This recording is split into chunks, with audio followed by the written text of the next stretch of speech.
जहां तक बात रही फराह के साथ मुकाबला करना दुआ की, तो दुआ डट कर मुकाबला करती है और फराह को कोई भी ऐसा मौका नहीं देती जहां पर वो फ्री स्पेस समझकर अपने आप को मजबूत करना चाहे, क्योंकि यहां पर दुआ समझती है कि आखिरकार फराह की चाल क्या है, वो क्या चाहती है, क्या समझती है और क्या करना चाहती है। अब ऐसे में दुआ तो कोई भी मौका फराह को ऐसा नहीं देती जहां पर उसे ऐसा लगे कि अब वो सब कुछ वो कर सकती है जो वो चाहती है।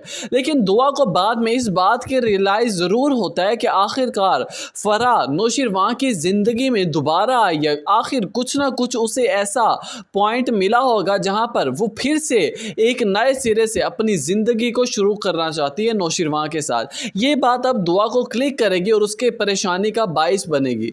यहाँ पर नौशीरवां जब देखता है कि दुआ रोज़ बरोज़ दिन ब दिन बढ़ती चली जा रही है, उसकी परेशानी, दुआ के चेहरे से उसकी रौनक ख़त्म होती जा रही है, तो नौशीरवां का सवाल दुआ के सामने होगा। कहने लगेगा कि दुआ, तुम खुलकर मुझसे बात कर सकती हो, जो पूछना चाहती हो पूछ सकती हो, जो कहना चाहती हो कहो, लेकिन खुदा के लिए अपने चेहरे पर ये उदासी मत रखो। मैं ये नहीं देख सकता, नहीं बर्दाश्त कर सकता। ये बात सुनते ही दुआ की आंखों से आंसू टपकना शुरू हो जाएंगे, इमोशनल हो जाएगी, जज्बात पर काबू ना पा पाएगी और कहने लगेगी कि नौशीरवां, मैं सिर्फ आपको चाहती हूँ, मैं आपको खोना नहीं चाहती। ये बात सुनते ही नौशीरवां दुआ को गले लगाएगा और कहने लगेगा कि दुआ, तुम ऐसा क्यों समझ रही हो कि मैं तुम्हें छोड़कर चला जाऊंगा? मैं अब तुम्हारा हूं और हमेशा तुम्हारा रहूंगा। आखिर मैंने तुम्हें अपनाया है तो कुछ सोच समझ कर किया था ये इतना बड़ा फैसला।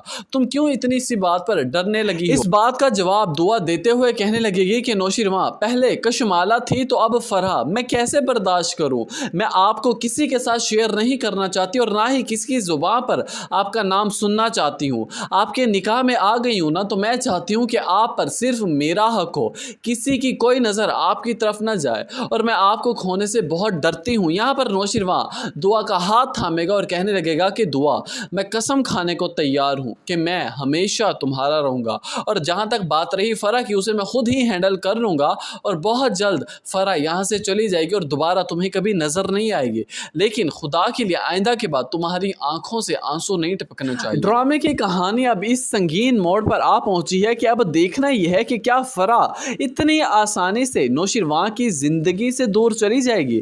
क्या दुआ नौशीरवां की जिंदगी में राज कर पाएगी? क्या कशमाला दुआ और नौशीरवां को छोड़ देगी उनके हाल पर? अपनी कीमती राय से आगाह जरूर कीजिएगा नीचे कमेंट सेक्शन।